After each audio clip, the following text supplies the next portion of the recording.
With Donald Trump becoming the next president of the United States, what do the panel think is the driving force behind his winning the election?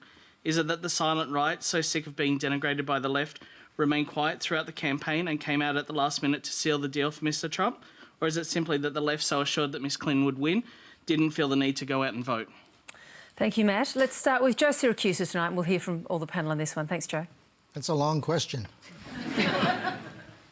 Well, let's keep in mind here that Donald Trump got 19% of the Americans who were eligible to vote, 213 million. He got several hundred less, or maybe a million less than Hillary on the night. He got about 19% of the vote of the adult American franchise. And so he did get that kind of silent majority that Richard Nixon counted on. A good friend of mine, former ambassador to China, Gary Woodard, calls it the beginning of the great American cultural revolution. And these people from the Midlands who are just sick and tired of the Eastern press telling them how to think and the rest of it. I think Bernie Sanders people, the millennials, did not vote for Hillary. They did not roll out of bed on Tuesday morning. I don't think they like her. I think Bernie worked her over for 6 months, and they just didn't feel warm about her. Now, there's a lot of reasons why she lost, but at the end of the day, I think we underestimated the white, what they call the white working class in the United States. So we didn't realize that people who wore red hats and went to work in the heartland would be so faithful about voting, and they voted about 80%. So that was the clincher on the night. But look, we've seen it before with Richard Nixon. The silent majority did the same thing for him. I mean, this is nothing new under the sun. OK. Helen Andrews.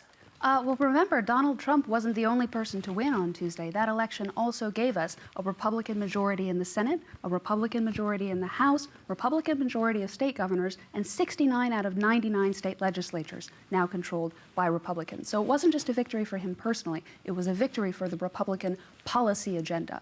But to your question about the white working class, they do feel abandoned by the Democratic Party. And the stories that we're beginning to see coming out of the sort of post-mortem of the Clinton campaign shows that they were absolutely correct. Reports are now revealing that Bill Clinton and Pennsylvania Governor Ed Rendell were begging the Brooklyn headquarters, pay more attention to Michigan, go have rallies, appeal to the white working class, just at least show them that you haven't forgotten them. And the Brooklyn headquarters said, no, we don't need to. So the white working class felt that the Democrats had abandoned them, and you know what? They were right. Kate Ellis. Look, I actually think there's been a bit of an irony which has become apparent, where we have all of these people talking about, when you look at the US, you can see that there's been this huge distance between the issues that politicians care about and the issues that the general punters care about. But then often the politicians follow it up by saying, and what the US election shows is that my pet issue is exactly the reason why voters voted that way.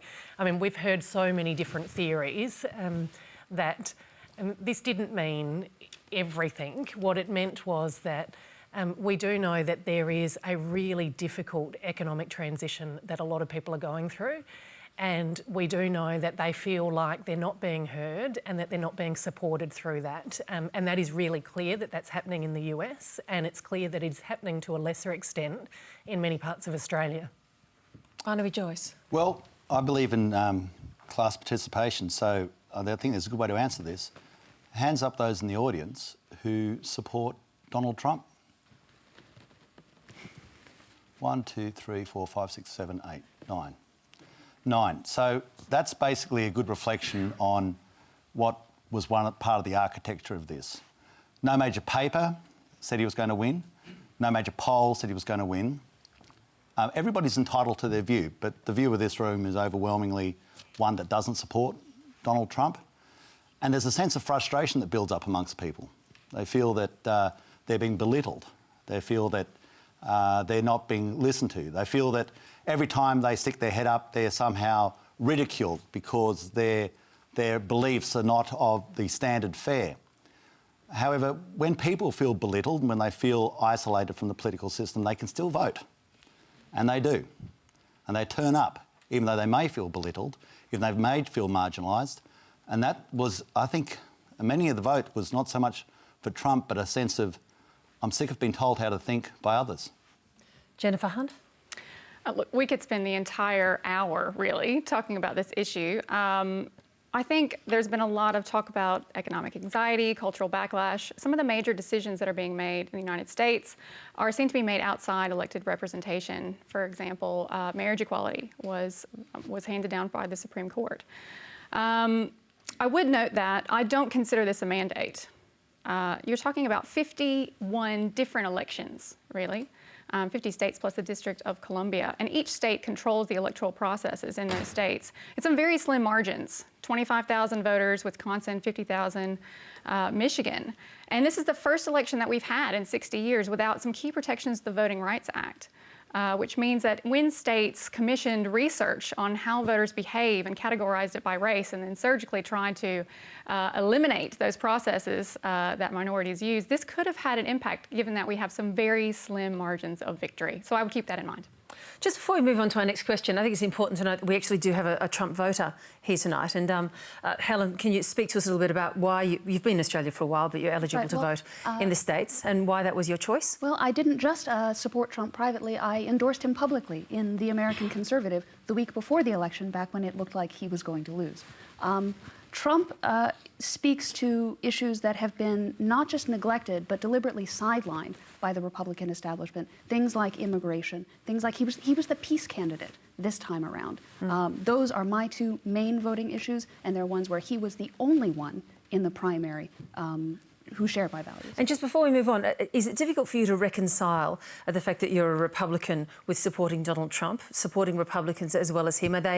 They are maybe about to come closer together, but they were a long way apart during that campaign. Well, you know, people sometimes characterize this election as a threat to democracy. Well, I think it was a... I didn't say that. No.